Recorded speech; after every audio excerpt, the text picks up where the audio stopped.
In this presentation, we'll take a look at life transitions, how we can help our clients move through these stressful times.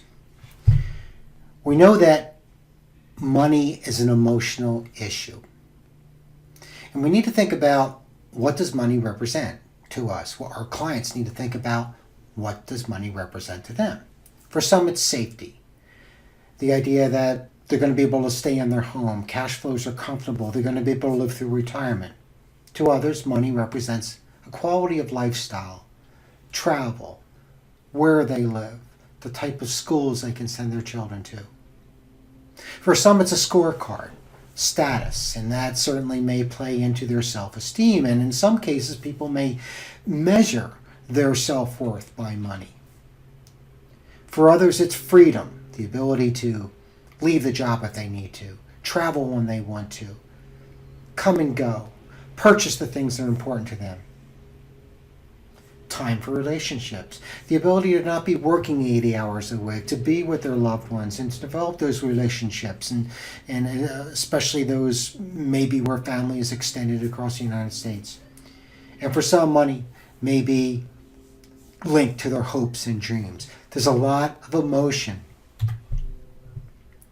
Mitch Anthony wrote an interesting book called Clients for Life. And in that book, he offered many observations, but I wanted to share one with you.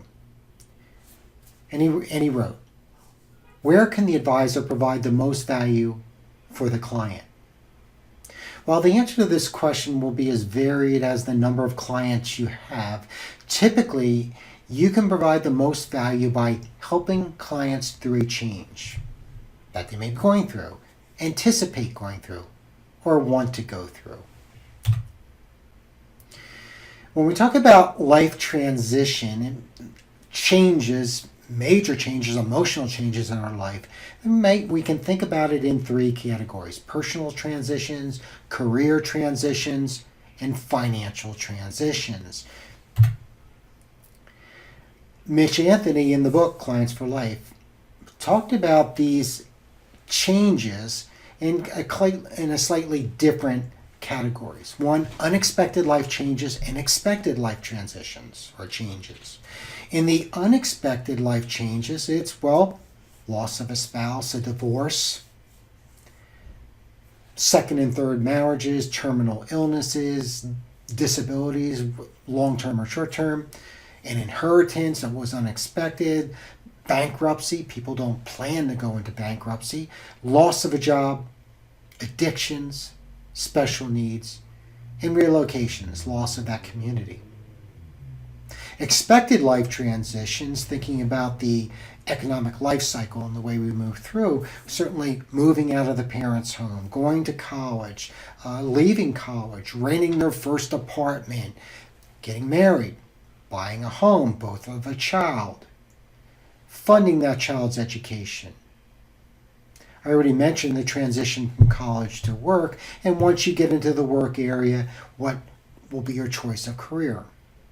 What's that career progression? And then eventually a transition into retirement or part-time work, how you envision that, and then aging and health implications. In life, there are many changes, both expected and unexpected. One of the readings this week that you'll be looking at is the Vanguard Life Transitions Profile. And I took some snapshots of that here, but you can see that here we go back to the idea of, let's look at financial transitions, professional transitions, and personal transitions. This profile, this checklist, can be very useful for you in working with your clients. We know that change brings uncertainty. Uncertainty brings stress.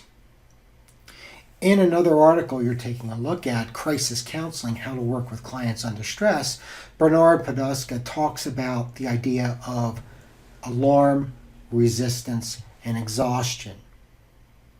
We certainly know, in later you'll be looking at a reading when we take a look at how stress can actually improve or shut down performance. And that's what you see on this chart. that in the beginning, stress as it goes up can actually improve focus, improve performance, but then when it gets into that red zone and then the overload zone, then you get into exhaustion. You get to the point where the person shuts down. And when that happens, a lot of things occur. So at that end of the now, when you're moving through, the status quo has now been shook. There's a divorce and the world comes crashing down. You lose a spouse and your entire reality, your entire idea of the self that has come crashing down. And clearly, many of the other expected and unexpected ideas can have a major critical impact, a critical emotional impact. And when the severe stress kicks in, there's diminished capacity. And why is that happening? We move from cognition to fight or flight.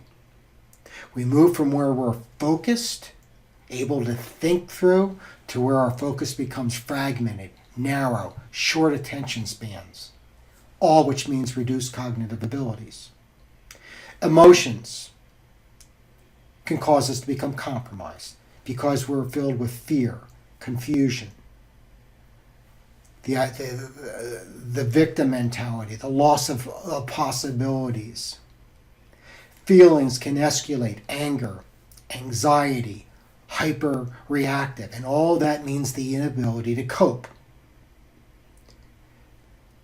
The client going through a stressful life transition is now has a less capacity to deal with it, and that's why your work with them, your leadership can be so important. Susan Bradley's done quite a bit of work in this area of the transition journey, and she framed it as a passage from what was to what will be. So there's that end of the status quo, moving through a transition passage, which can take a prolonged period of time. Finally, where you reach a new reality, a new status quo. But it's this passage period when Mitch Anthony said we can be so valuable during those times of change, when the cognitive abilities of the clients are compromised. So how do we help our clients move through the passage?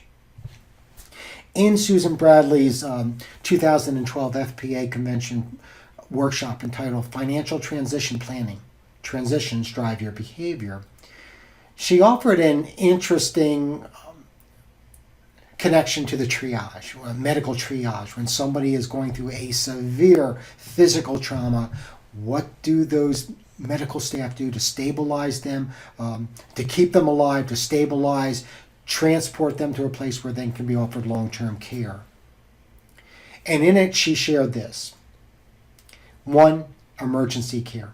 Come in and help your client in that first day when they are totally in need of assistance. They're totally out of control or they've lost the ability to really cope. You stabilize. And she suggested stabilizing by 1, validating the client's feelings in a non-judgmental manner. Understand that their perceptions of reality is their reality. Understand what is concerning them. Where are their fears? Where are their angers coming from? And start to help them clarify threats. And we'll look at this in just a moment. Once you're able to stabilize the client, you're working with them to transport them to a new place. And finally, realizing that many transitions, they have such a long tail, years, that we may be offering long-term care. Some of the strategies that she shared in that workshop were 1, allow for space of mind. In other words, you realize a lot of things are going on. We know cognition is reduced. We know that they're emotionally compromised. We need to give them space. And one of the ideas or phrases is the decision-free zone, that idea that no major decisions are made for a period of time. Because resting is an important activity. They need time to heal enough so that they can now sit back and see the picture more holistically. Rather than being drawn into the drama, overwhelmed by the drama, at some point in time, with your assistance, the client will be able to have a more logical mindset. And one of the worst things is when the client jumps immediately into a major decision thinking that is going to solve things, and it will make things worse. Whether it's buying a business, buying new homes, selling off assets, those major decisions need to be set aside for a little bit of time, and you may have to help them realize that.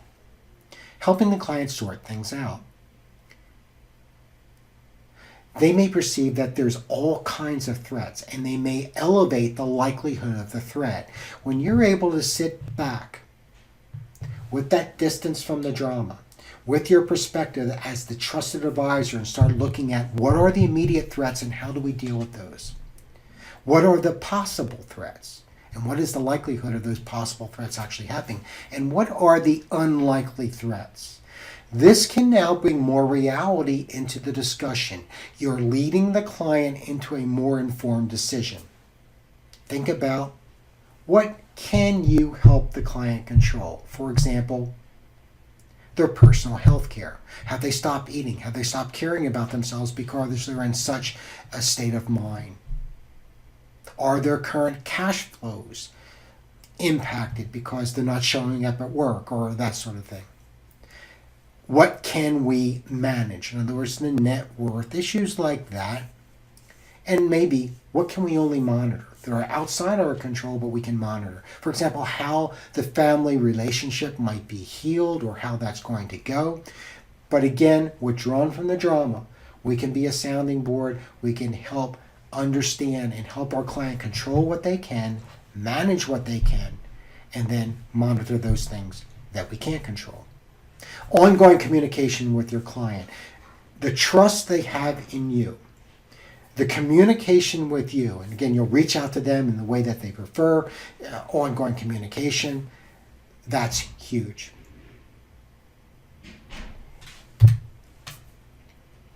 In a different article altogether, How to Guide Clients Through Big Life Changes, Resolving a Client's Conflict. And this article was written in How Do We Deal with Client Conflict when the husband and wife, or the partner are really emotionally distraught over a situation and arguments occur. The author recommended listening, understanding the preferred communication style and trying to communicate with our clients in that way, establishing trust, establishing a process, helping the clients brainstorm the alternatives, and focusing on a short list of action items. Do you see how this is very close to that process that Susan Bradley offered to you in helping the client through this time of conflict?